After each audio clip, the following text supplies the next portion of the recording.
Okay, great. Well, I am super excited to be here today with my friend Neil Seligman, who is a author, a public speaker, a mindfulness expert, as well as the founder of the Conscious Professional, which is the umbrella under which all of his mindfulness teachings go. And Neil is based in London. We met this summer at a class at a wonderful acting school called the Central School of Speech and Drama. So thank you for joining us, Neil. Yeah, it's lovely to see you and nice to be chatting across the pond. Well, my first thought for our conversation, and I was looking back through our, first interview we did together over the summer. This is a time, I believe, where a lot of people are having epiphanies about their, careers and their lives. And you are someone who transitioned from one successful career into a different one, but one that was completely opposite. So maybe we could talk just a tiny bit about your transition from being a barrister in London to a mindfulness expert. Yeah, which was a very slow and somewhat painful transition.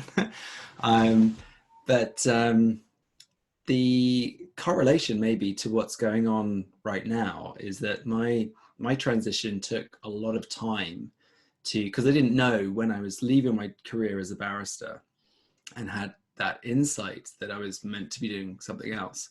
I didn't know what it was. And it actually took 3 years to even hone in on the thing.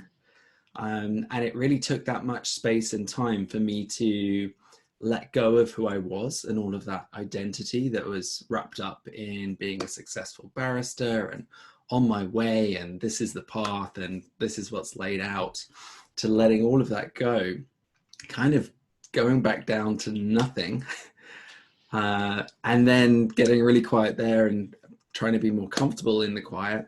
And then through listening and through my practice, starting to feel and hear what was kind of next for me. Um, Well, and so, I love that because like I said, I think right now what's unique about what's happening with the quarantine is everyone has more time and silence and stillness. And I think that can cause quite a few people maybe to wake up to desires that, have been underneath the surface until this point. yeah, but it can also go the other way as well. So people can also drop into their fear. And there's obviously a lot of anxiety and stress and all of that around at the moment. Um, so yeah, it's not necessarily the ideal situation for people to have, all of these kind of spiritual epiphanies like that. But if you're not having them right now, it's really okay. Like if you're just getting through the day, and looking after your kids, and your kind of world is not characterized by quiet and peacefulness and stillness, then that's like totally cool too. Um, so I think we don't want to put a sort of sense of pressure that people should be having all of these revelations and deeper awakenings. Like maybe for some people they've got the time and space, um, to dive into some of those deeper streams, and certainly my work in mindfulness is suited to the people that enjoy that. um, but also this is a really rough time for a lot of people, so mindfulness for them might just be about helping them get through the day, and to manage their anxiety and things like that. Well, I love that you said that because I read a really great article about a week ago that, referenced the fact that we've been kind of idealizing this time as, being this great ocean of time to be creative and to, pursue all those dreams that we've always wanted to. And I love that you brought up that the fact that a lot of people, single parents, working from home parents are busier than ever right now, but also, when you have a lot of space, a lot of fears can come up, and sometimes that can constrict your creativity. I mean, have you found that to be, something that's come up maybe with your clients or people in your community? Yeah, I think I can speak for myself as well, that in my own work and my own creativity certainly suffers when I'm afraid. And I think everyone I've spoken to over the last few months have been through like the full gamut of the roller coaster of emotions. And I, almost on a daily basis can be running through all sorts of different emotional states. Um, so in my work, but also in the work that I receive from others, I'm looking to navigate from my fear, my anxious responses, um, to come back to center, and to settle back there. And I sort of week by week, it's been different in my experience, in terms of how well I've been able to manage to do that. So you are now teaching 100% online, like a lot of people, and I would love to just know how that's been going. I've seen that you've been doing, Instagram lives, different classes at different venues in London online through your own platform, and then I would assume you've been coaching clients as well virtually. So I'd be curious to know what that transition's been like recently. Yeah, it's been really interesting, like just so much learning around how to use these tools. Um, for some of my corporate clients, they've kept going with their offerings for their staff, and so we've taken those online and found actually we had the highest attendance of any one of these monthly sessions on the first online one. So really positive. People seem to enjoy the sense of community coming together around the learning experience, something related to well-being. Um, and yeah, the teaching online, I think I was on holiday when in Mexico when all of this kind of came up. So it was quite stressful figuring out how to get home and whether our plane would come and all that type of thing. And then when I got back, everything was like there was this kind of need to do everything online. And so I think I got back and then I was pretty much every single day, I was live in some way on, either on social media or in a class or presenting to clients. And actually it was very stressful. Like I didn't really feel it at the time because it was just like, okay, this is happening. But actually that, as well as the anxiety of everything that was going on in the world, and then pushing myself to do all of that, it was really too much. And I found that I really needed to, over the Easter weekend and so on, just gave myself like almost a week where I wasn't doing any lives, and it just gave me a bit of time and space to calm down and relax into like my own practice. And yeah, so now coming back into it, I feel a lot more clear about what I'm offering, and kind of making it less but better quality and those types of things. No, I love everything you're saying is ringing my bell like usual. Because I said that to someone the other day because I work obviously with a lot of artists and, I kind of follow tabs on what they're doing. And it was like all of a sudden everyone wanted to be online all the time. And I agree. I think for me, the switch was a little bit too overwhelming because I'm more of a face-to-face kind of in-person sort of person. And I mean, I'm sure similar to you because you're a great writer. I need a lot of time just to like be alone and be quiet to process. So I like that you brought that up because I think that, again, that was something that a lot of people romanticized was they said, well, look how well everyone just adapted to being online. Hopefully it stays like this. I was like, no, I want to go back to in person. Yeah, I mean, what I found is, and again, this is only really the sort of experiment of the last 3 or 4 weeks, that I do enjoy, like one of my favorite things is designing learning experiences for groups. So I've started this masterclass series, and I led a mindfulness retreat. It's just a 2-hour online event, and that was lovely. Like I really enjoyed the creative process of putting it together and so on. But initially I was thinking, right, I'm going to do one every week. There's so much work goes into designing, creating, getting it out there, telling people about it, all of the outreach that you do for that type of thing. It's like, that is insane. You cannot do one of these every single week. So that's gone to like a every 3 week schedule. And I'm now teaching just one mindfulness class on a Monday evening live.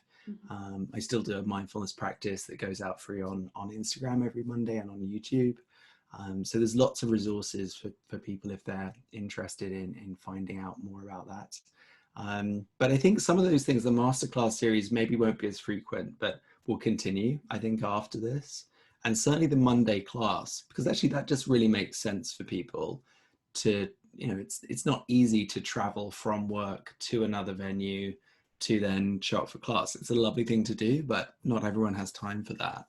But maybe I'll shift it at the moment. It's a 6 p.m. class, but maybe I'll shift it to 7. And then people can just be at home in their own cozy little corner. It kind of works. I think that works better actually for a lot of people. So yeah, I'm seeing that as a kind of long-term offering. Well, and I love that you said you had the highest attendance ever for the corporate workshop you did, because I know even I have a woman that I practice with once a week here in Nashville, and I said the same thing. I mean, before maybe once a month I would make it, and now it's like every single Thursday. It's an incentive to go because I just think the overall anxiety is higher. Yeah. Yeah. So, you being someone that teaches mindfulness, and what are you sensing that people really need right now? I mean, do you think it's easier, shorter practices that they can implement throughout the day, or do you think that a lot of people are looking to create an entirely new practice of meditation to deal with what's happening? I'm just kind of curious, you gauging from your clients and people that attend your classes, what are people craving right now in regards to mindfulness to cope? Yeah, I think it's very difficult to generalize about frequency and duration and what's right for people in mindfulness, because some people will practice every morning for 5 minutes and that's kind of, I'm good. Other people will want to dive into a class maybe once a week or every fortnight, and that kind of feeds their system and they've kind of touched back in with that center, that stillness. So I think I can't really generalize about that, but I think the two things that people are looking for out of their practice at the moment is, the first thing is to reduce fear and overthinking and come back to the body. Mm-hmm. So coming back to the breath, coming back to the body, and just slowing down a little bit. I think the sort of mind going in a million miles an hour, contingency planning, all these types of things. So having little pockets in your life, whether it be daily, weekly, monthly, however works for you, that allow us to come back to that. And then the second one, which I think is just as important, is the skill of savoring our experience.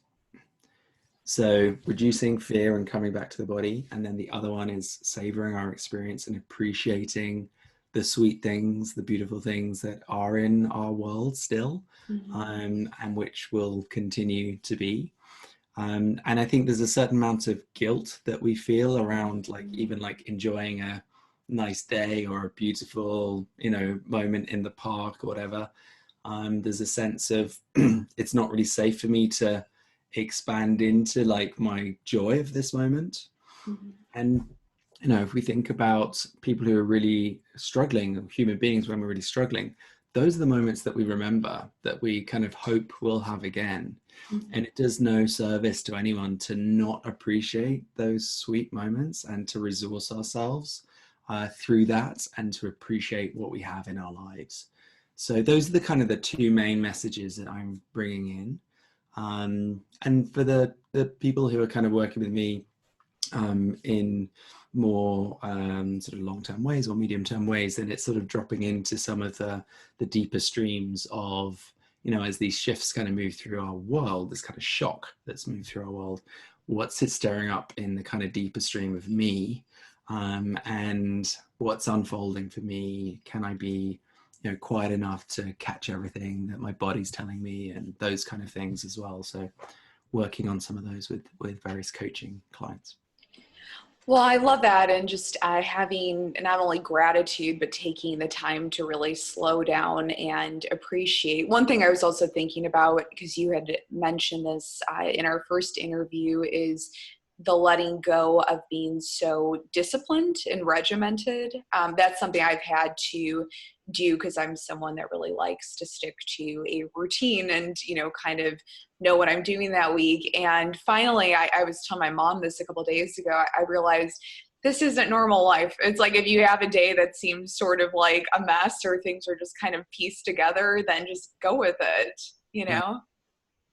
Yeah. And, for me, when I left my career as a lawyer, I had to let go of the discipline to listen and be able to get quiet enough and to kind of find a new, more creative way of engaging with life, and business and art and, all the rest of it that it turned into. Um, but yeah, the idea of creative work, working on a schedule, I think just what doesn't work for everyone. If I'm having a creative day or I'm working on a book or my artwork, whatever, then I call it the avocado clock. Me and my friend David, I don't know who came up with it, but like you're doing it not on the regular clock, but the avocado clock. I don't know what it means, but it sort of means it just happens when it happens and it doesn't happen happening. Okay. And then it'll be avocado clock again, and then it'll happen.